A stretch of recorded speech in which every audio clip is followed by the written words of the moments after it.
Ayan balita ako daw may ano, may ano daw 'no, so talagang natuloy 'no? So talagang natuloy yung Tulfo. Wala tayong magagawa kung yun yung desisyon nila ano, wala tayong magagawa dun. Pero kung sa'kin lang talaga, di naman 'to yung gusto nating lahat, 'di ba? Gusto natin katahimikan, pero kung sana noon pa lang wala ng mga alam niyo po yung last vlog natin kung aalalahanin niyo po, 'di ba, okey na sana lahat, eh. Okey na po talaga. Yung last vlog yung pumunta si Edo dun naghingi ng sorry, okey na yun, eh, 'di ba? Humingi na siya ng tawad. Ang tanong bakit nasundan na naman, nagkaroon na naman ng ingay, ano? Bakit nagkaroon na naman ng ingay? Kasi yung last vlog natin, okey na nagkausap na, nag-shake hands na sila Edu saka sila nanay, 'di ba? Kasi nga nagkaroon ng ingay dahil sa nakapaligid, 'no? Dahil dun sa nakapaligid. Saka meron kasi dong, komento na talagang siyempre ang mga reactors kasi o mga content creator, siyempre bawat galaw natin yan ano yan nakabantayan. So, dapat maingat din tayo sa mga tina-type natin, sa mga kino-comment natin kung saan-saan. Kung wala sanang gano'n, wala na, tahimik na sana. Ano po, okey na sana kasi kami naman, ako tahimik, si Edo tahimik na rin naman. Saan ba nagmumula yung ingay? Kay Doktor Love, kay Redsy. Eh, yung mga reaktor naman ni Kuya Bal, babase lang din yan sa mga kung ano yung lumalabas sa bunganga nung dalawa dun, eh, 'di ba? O kaya kung anong mga nababasa nilang komento against sa akin. Ako nga kahit may mga komento na against sa'kin, 'di ko na lang pinapansin. Nakaraan lang talaga napuno si Kuya Bal, naramdam ko yung ano ni Kuya Bal sa live niya talagang sobrang nasaktan din siya dun. Pero yung sa akin marami rin nagkomento about sa'kin, pero ako kaya ko pa naman magtimpi. Pero mas bilib ako kay Edo sa mga siya ang pinakagrabeng magtiis, 'no, si Edo. Ang pinakagrabeng mga na-receive niyang ano, mga komento below the belt. Pero di ko alam kung anong ginagawa ni Eds kung bakit ano, nakayanan niyang ano yun 'no, kasi kung gano'n yung pinaratang sa kanya 'no, lalo na't, ibang tao naman yung nagparatang sa kanya baka siyempre kung ibang tao yun kakasuhan na yun. Ako nanonood ako ng Raffy Everyday sa situation nila na tulungan, pabahayan, pinapaaral, sabihin pa sila ni Sir Raff. Um, Wala rin, no comment po ako diyan. Basta kung ano man ang pag-usapan dun, yung ano lang, yung totoo lang ano, yung totoo lang. Dun lang tayo sa totoo. At kung ano man yun, kung talagang mangyari man yun, sana magkaayos. Pero kakaiba yun, grabe. Matinding ano yun, kung sakaling totoo yun, yung pinatulpo, matindi. Pambihira. Pati ako natatawa akong natatawa kay Kuya Bal, na-imagine ko nandun siya. Kasi pupunta daw siya, eh. Pupunta daw siya dun, eh. Idol niya daw si Tulfo, eh. Basta ako basta ako talaga maayos ang pakikisama ko kahit kanino po, maayos ako. At yun, ang goal ko lang makatulong, maggawa ng content na makakatulong sa aking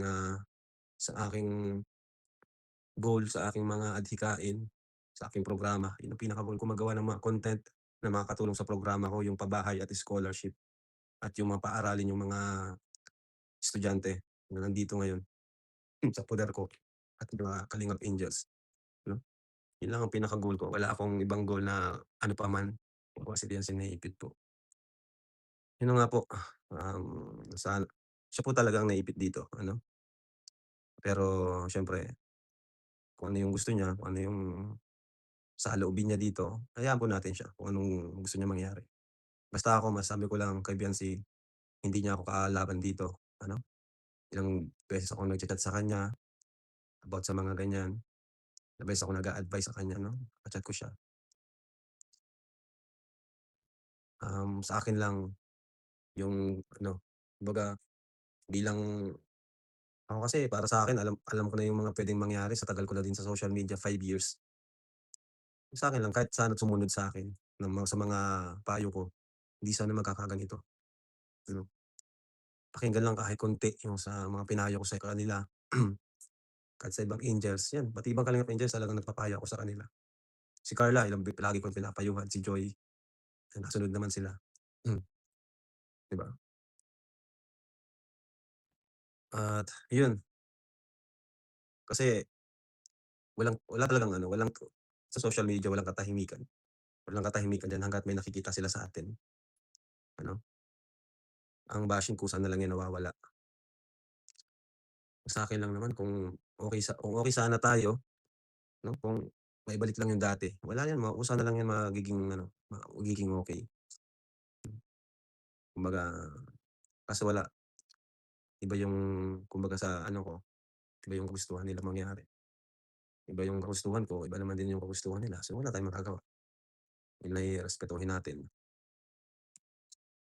at ako talaga kung saan ko lang talaga masusunod, gusto ko andito lang sila sa kalingap. Wala naman akong gustong ano dito paalisin, wala naman. Si Medi kusang nagpaalam, si Erica kusang nagpaalam, yung mga ano, sila naman po yung kusang umaalis. Sa totoo lang nga po, um, si Medi po, siyempre nagkakausap pa naman po kami ni Medi. Sa totoo lang, nung birthday ko nagbati siya sa'kin, ayun huling chat niya sa'kin sabi niya, um, "Tama ka Kuya Ram, dapat pala maniwala ako sa'yo." Parang gano'n. Kasi yung nangyari kasi sa kanya 'di ba, ang daming daming naggamit sa kanya, yung ginamit lang yung kasikatan niya.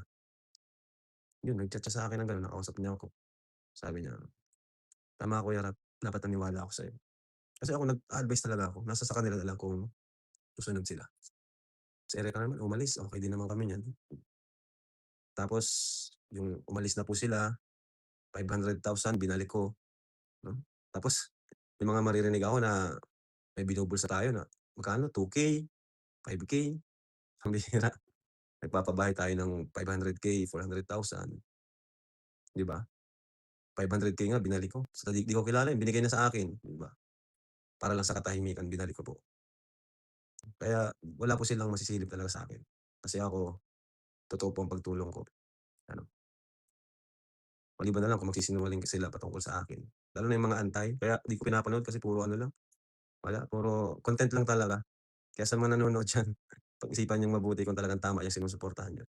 Kasi ako mismo, tinuring kong kaibigan 'yan, eh. Tinuring kong kaibigan, nagkwentuhan pa nga kami sa sasakyan yung mga 'yan. Nag-open pa 'yan sa akin ng mga about sa buhay niya. Ta's namamalayan ko sinaway ni Kuya Bal, nagkaaway sila ni Kuya Bal. Pati ako dinamay na. Tapos malalaman ko na lang prinsipe ang tawag sa akin. Kaya pag-isipan niyo pong mabuti ang sinusuportahan niyo po. Lahat ng umalis po dito hindi ko po wala pong ano sa akin.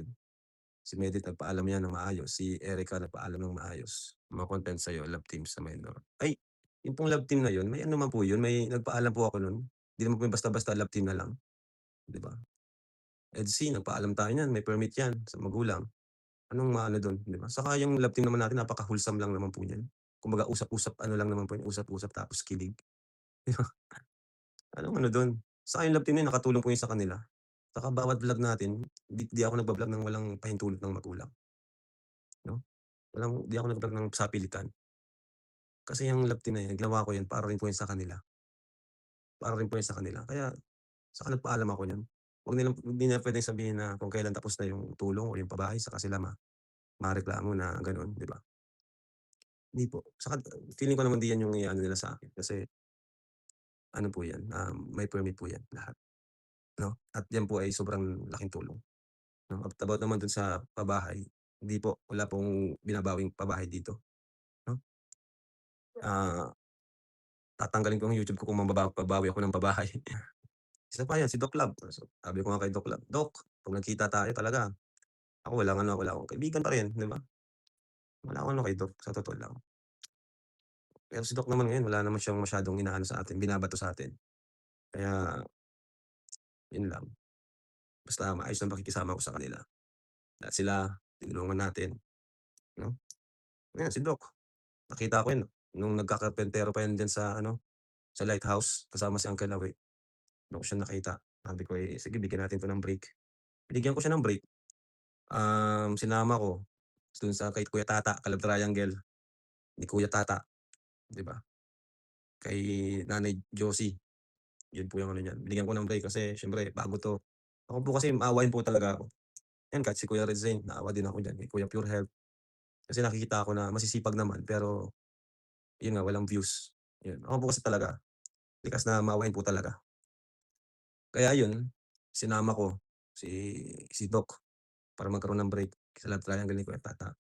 Hanggang sa yun, sinama-sama ko na sa grupo, nasama ko sa grupo hanggang sa ayun, maging ano kami, naging close kami niyan. Talagang anong turing ko diyan kay Doc, walang halong kaplastikan po yun. Walang halong kaplastikan. 'Di ba nag-live pa nga kami na suportahan siya, yung mismong Doktor Love na pangalan niya. Ako po yung nag-suggest para sabi ko para maiba naman Doc, yan ang ano, Doktor Love pangalan mo. Nag-live pa nga kami niyan. Lahat naman po yan kahit nga si Insan Roel 'di ba, live kami. Pero si Insan hindi naman yan umalis. Yan po ay ang team ni Insan Roel, ano yan ng Kalingap, partnership. So, yun lang ano, sa mga 'di nakakaalam ng kuwento, ako talaga ang gusto ko is makatulong lang sa kanila, makatulong sa ngayon ay iba na ang turing sa atin 'no. Walang halo yung ano, walang halong kaplastikan. Yun pala sila ang hindi sa atin totoo. Aray ko, paldo, masakit. Kaya nakapag-decide ako 'di ba, nasabi ko rin kay Ninong July na, "Ninong, mukhang last ayoko na mag-welcome, ayoko na magpasikat, ayoko na mag-welcome ng bagong ano, miyembro. Mahirap na magpasikat ulit. Kasi kung bandang huli gaganituhin lang din tayo, 'di ba? Bandang huli yung tipong ano, um, bandang huli tayo pa yung ano, magiging masama." Kagaya ng mga ginagawa nila ano, nila Kapeso 'di ba? Ngayon kaaway na. Ay naku, kaya sa mga nanonood diyan, pakinggan niyong mabuti 'to 'no, kilalanin niyong mabuti yung mga iniidolo ninyo. Kung ako lang ang tatanungin sana ano, eh, sana hindi na lang dumaming masyado yung mga sponsor kasi minsan 'pag dumadami yung sponsor lalong andiyan yung mga temptasyon, eh. Okey na yung dati nung ako lang yung nag-i-sponsor sa kanila, ako lang yung nagbibigay, ang saya-saya namin, konting bagay masaya na, 'di ba? Nung nagbagyo kami 'di ba, ako lang nag-sponsor sa kanya, kay Eden, walang sponsor, naawa ako nag-ano, ako yung sumagot kasi ayoko namang iwan, 'di ba? Si Dara, si Joy, sobrang daming sponsor nun. Kaya bilib pa rin ako talaga sa mga dito ko hahangaan si Carla, si Joy, talagang pinili nilang kalingap. Ano man yung mga conflict nung mga nakaraan. Kay Joy grabe yung conflict na yun, matindi yun. Matindi yung conflict na pinagdaanan ni Joy. Pati si pati si ano, si Carla, 'di ba? Pero yung iba wala talaga.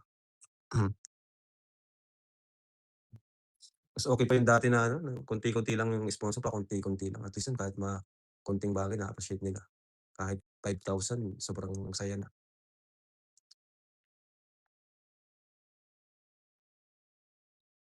Ngayon pinabain natin ng malaki, kine-question pa yung kinita, pambihira na.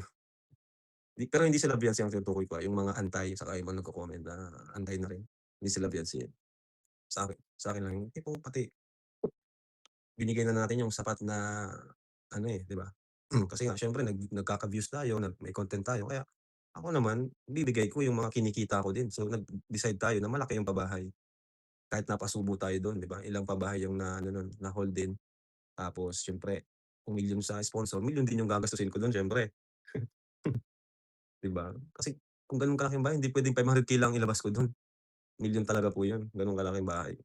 500K mo dun mag-ano lang yun, baka sa ano lang yun, sa mga trabahador lang yun. Yung mga simpleng ano na di nila naiisip, 'di ba? Siyempre yung gastos pa natin, pasahod ko sa staff ko, cameraman. Alam niyo naman po dati sobrang dami kong kasama, 'di ba?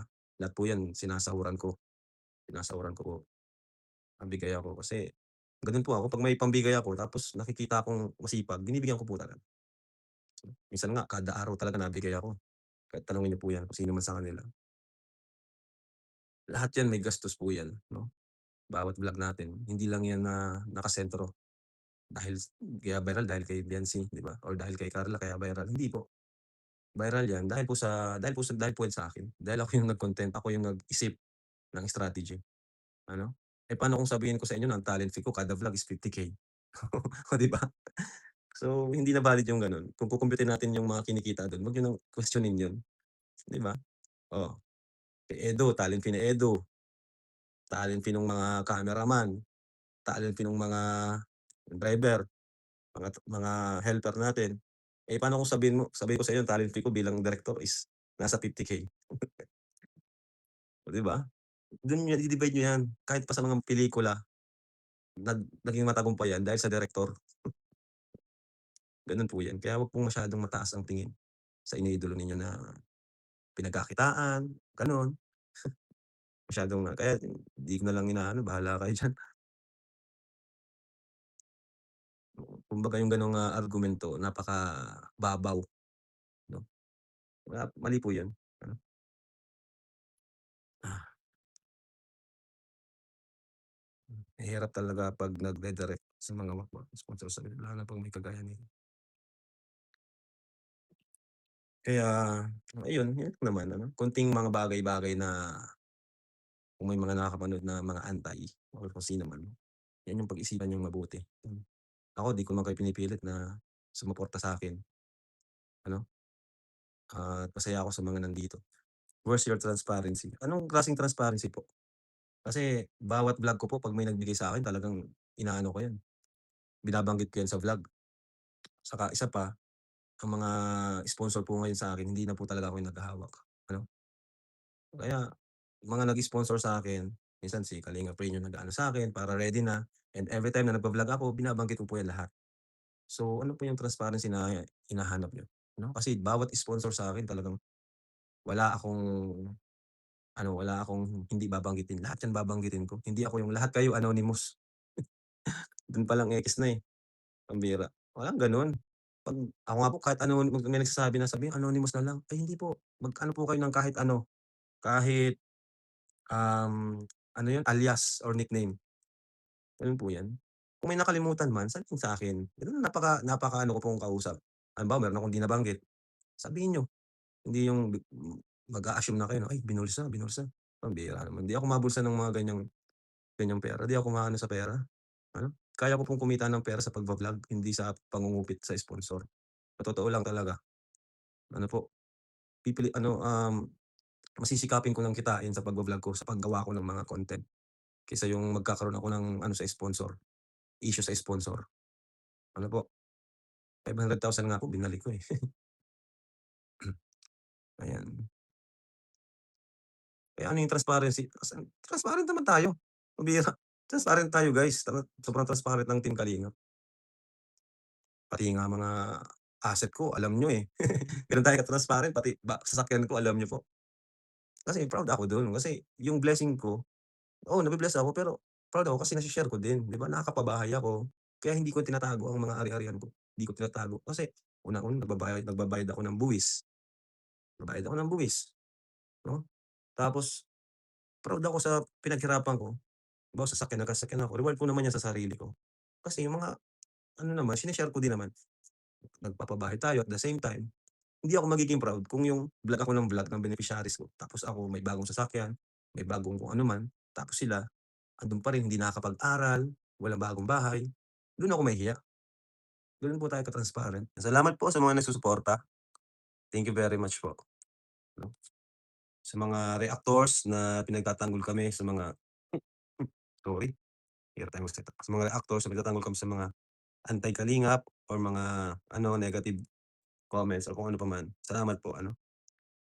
Pero yun, wag naman po nating wag na po nating wag na po tayong gumawa ng reaction about po sa family ni Viancy na